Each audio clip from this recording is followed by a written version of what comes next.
Aqui você ouve as notícias que os outros não dão. Jornal Brasil Atual. Agora são 8 horas e 27 minutos e vamos conversar com o analista e consultor internacional Amaury Chamorro. Bom dia, Chamorro. Tudo bem? Como é que você está? Um abraço a todos e a todas que nos escutam hoje. Estamos aí nessa situação de confinamento diante da pandemia, né, Chamorro?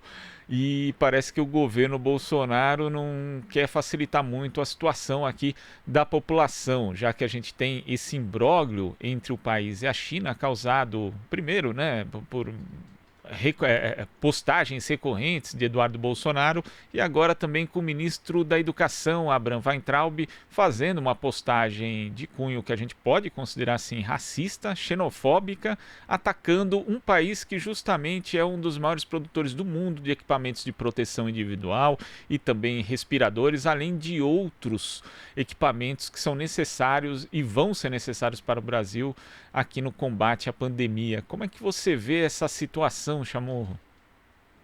Bom, primeiro é bizarro ver um ministro de Estado sendo racista com qualquer país do mundo, né? Não só com a China, não pensando apenas numa necessidade estratégica nesse momento de ter uma boa relação com o fabricante de praticamente todos os insumos que o Brasil precisa para poder enfrentar o coronavírus.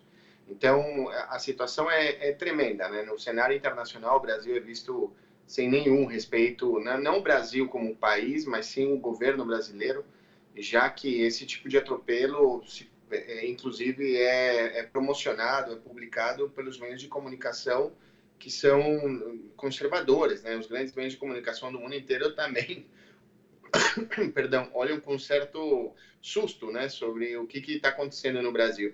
Mas há um outro problema também, né? A dificuldade agora, a China acabou de anunciar que vai comprar estrategicamente soja dos Estados Unidos. A China praticamente consome, compra e importa 80% da produção de soja do Brasil e também de carnes. Então a situação é muito delicada, já que praticamente o que sustenta a economia brasileira nesse momento, que é a exportação de commodities da indústria agropecuária brasileira, nesse momento acaba sendo afetada, já que o seu principal comprador começa a indicar que vai comprar de outros mercados. Isso é muito perigoso, porque não só estamos levando o Brasil a crise do coronavírus, pelo absurdo do Bolsonaro de indicar que isso daqui é uma gripezinha e chamar as pessoas para saírem para a rua, na contramão da OMS, perdão, mas também levando o Brasil para um caos econômico, já que praticamente seus principais produtos de exportação têm como fim a China, e a China já indicando que vai preferir comprar dos concorrentes do Brasil, né? Isso, obviamente, vai na mão dessa barbaridade internacional, de relações internacionais, essa falta de respeito na relação entre países que até hoje sempre tiveram uma muito boa relação política e comercial. E nesse caso, né, quando o próprio presidente da República fala de gripezinha, minimiza a pandemia, indo no sentido contrário do que a grande maioria dos países tem feito em relação à pandemia do coronavírus, ainda dá vazão a isso, né, Chamorro? Porque os países podem, de repente, adotar medidas consideradas sanitárias para justamente barrar as importações aqui do Brasil. Isso pode ser prejudicial não só com a China, mas também com outros países. Não, sem dúvida. Mas só se a China deixar de comprar os produtos brasileiros, o Brasil vai quebrar.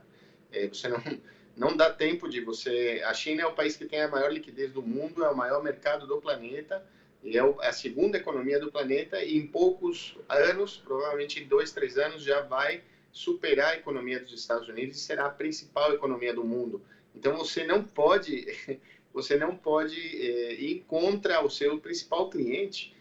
Vamos falar para as pessoas que estão ouvindo, né? Assim, quem tem um negócio, tem o seu mercado em casa, você tem qualquer tipo de comerciante, uma PYME, né? Uma pequena e média empresa. Imagina você depender 80% das suas vendas de certos produtos que mantêm o seu negócio funcionando, que te dão lucro, que dão aquela capacidade que você tem de ter dinheiro em casa no final do mês.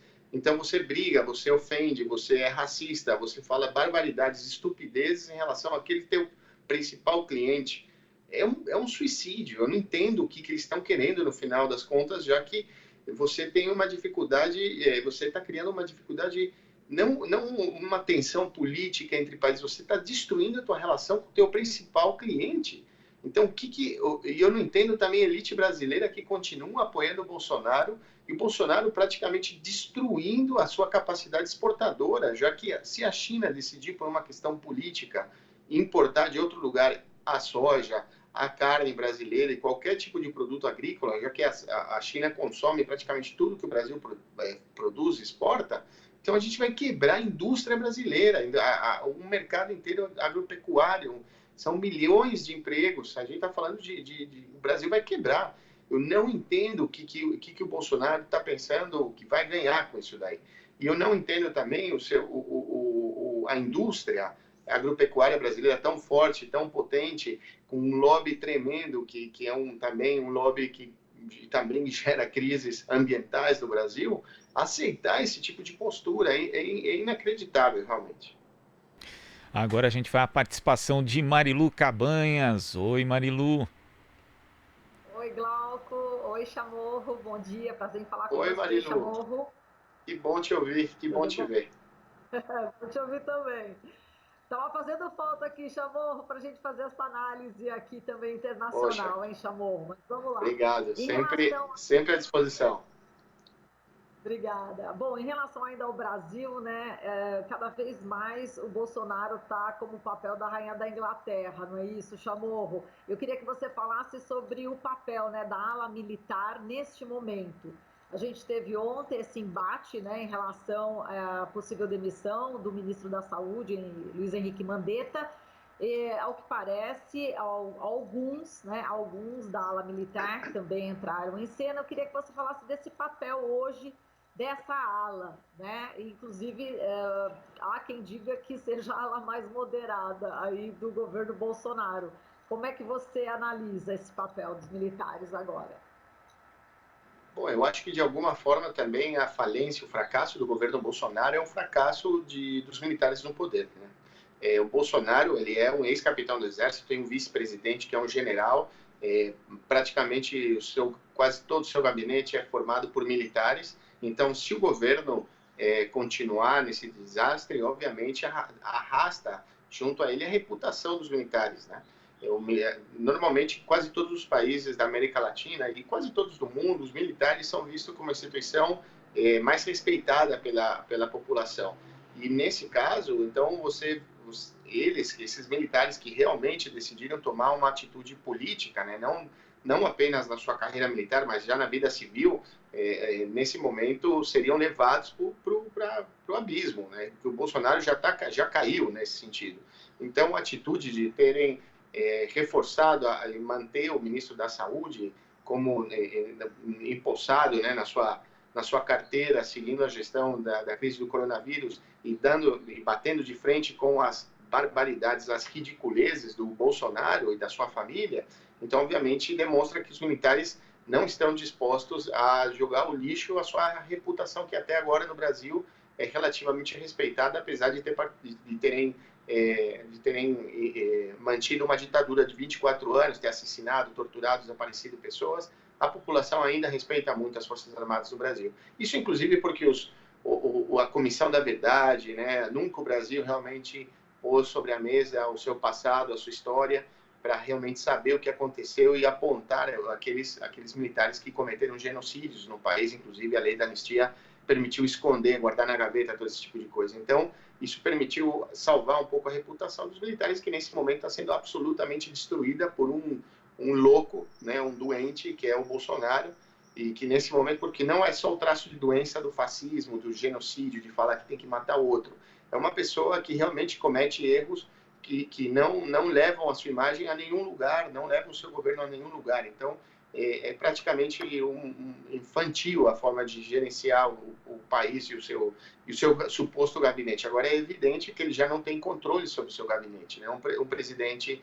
que faz um joguinho de ameaça, se reúne com outro para ameaçar o ministro que vai sair, e saem os seus os seus subordinados a avisar que, na verdade, tudo está certo, tudo está mantido, o ministro da Saúde fica, isso quer dizer que você não tem controle do seu gabinete, né? Quem conhece o poder sabe que isso nunca aconteceria num presidente que realmente tem o mando. E, além disso, é importante entender que o Bolsonaro é apenas um capitão, né? Acima dele tem os generais, tem outros importantes nomes, né, que ocupam um status dentro das Forças Armadas, numa hierarquia superior a ele, e eles realmente têm essa postura com ele, apesar dele ser o comandante-em-chefe nesse momento. Porém, comandante-em-chefe do quê? Já que ele não tem governabilidade e não tem o poder sobre a sua equipe. Muito bem, e Chamorro, nesse momento que a gente está vivendo nessa pandemia do coronavírus em diversos países, como é que você analisa aí a decisão, né, da Marinha Americana ter enviado navios aí para as proximidades da Venezuela, com o pretexto aí de uma guerra contra o narcotráfico? Bom, primeiro, falando da guerra contra o narcotráfico, isso é ridículo, porque quase toda a droga que chega aos Estados Unidos da Colômbia sai pelo Pacífico. A Venezuela fica no Atlântico, é num outro oceano. Então, você não vai bloquear absolutamente nada em relação ao volume de drogas que sai da Colômbia, destino aos Estados Unidos. Isso sai pelo Pacífico, chegando pela América Central ao México e aí entrando nos Estados Unidos ou chegando em El Salvador ou na Guatemala. Então, na verdade, a atitude dos Estados Unidos vai sustentado por duas coisas. Primeiro, esse ano é eleitoral, né? Vamos lembrar que o Donald Trump está disputando a sua reeleição, e essa atitude extremamente ostensiva e ameaçante, né, ameaçadora contra a Venezuela tem a ver com a mobilização dos setores mais conservadores da Flórida, né? Lembrando que na Flórida moram toda a oposição ao governo venezuelano, né? Toda aquela força política conservadora, antiprogressista em relação a anti-latino-americana, porém que são latino-americanos, eles moram na Flórida. Então, ele está jogando para a torcida. Isso é importante, já que praticamente os hispanos, né, grandes setores latinos que moram nos Estados Unidos são conservadores, e essa pressão dele em cima do presidente Nicolás Maduro ajuda no momento eleitoral. E a segunda leitura é que a Venezuela tem um dos melhores resultados na gestão da crise do coronavírus, né? Apesar do país sofrer uma crise econômica induzida pelo bloqueio financeiro econômico dos Estados Unidos, apesar de todas as dificuldades que o país tem nesse momento, ele tem absoluto apoio da China. Então, todos os dias a Venezuela recebe aviões cargueiros gigantescos com toneladas de equipamento, luva, tudo que a China tem para combater o coronavírus, a China está enviando para a Venezuela, e a Venezuela está conseguindo fazer uma gestão, apesar da sua gravíssima situação econômica, uma gestão muito boa. Para você ter uma ideia, a Venezuela fez um mapeamento de toda a população através de questionários online, através de um site, também através de ligações, e conseguiu identificar muita gente que teria as características do coronavírus para poder fazer de maneira mais eficiente o cerco, né, epidemiológico, inclusive mandando às casas das pessoas equipes médicas de cubanos, obviamente, para poder controlar isso. Então, o volume de pessoas que faleceram e contagiados é muito menor em relação ao resto da América Latina. E isso é um resultado que ameaça também os Estados Unidos, né? Então, você tem uma economia totalmente oprimida, você tem uma economia cercada, você tem um país que você acusa de ditador, que está matando de fome sua população. Então, como pode ser que esse país esteja fazendo tão bem o seu trabalho para conter o coronavírus? Então, é necessário, nesse momento, criar esse bloqueio naval para pressionar a Venezuela e também para continuar enforcando economicamente, já que esse bloqueio naval ameaça algumas transportadoras, né, algumas empresas de transporte marítimo já decidiram realmente parar de ir até a Venezuela, por medo, obviamente, já que isso daqui é uma mensagem, né, à comunidade internacional falando, a gente tem uma presença, a gente vai cercar o país, e todo aquele que tentar trazer qualquer coisa para a Venezuela vai ser visto, inclusive, como um barco que pode estar traindo ou levando drogas para a Venezuela. Então, a situação é tensa. Porém, a Venezuela tem o apoio da China, tem o apoio da Rússia, então isso daqui é uma manobra que tem muito mais um efeito comunicacional, um efeito de pressão política, do que efetivamente militar. Para a gente entender se vai existir ou não uma invasão militar, você tem que ver a composição dessa frota de barcos militares, né, da Marinha dos Estados Unidos. Quando eles enviam realmente um porta-aviões é que praticamente vai ter uma invasão. E não é o caso, né? Não foi mobilizado um porta-avião, são apenas são apenas alguns destroyers que vão ficar estacionados na fronteira marítima da Venezuela. Perfeito. Vou fazer um bate-bola aqui com o Glauco. Eu tenho mais questões, mas aí vamos lá, Glauco. Agora você.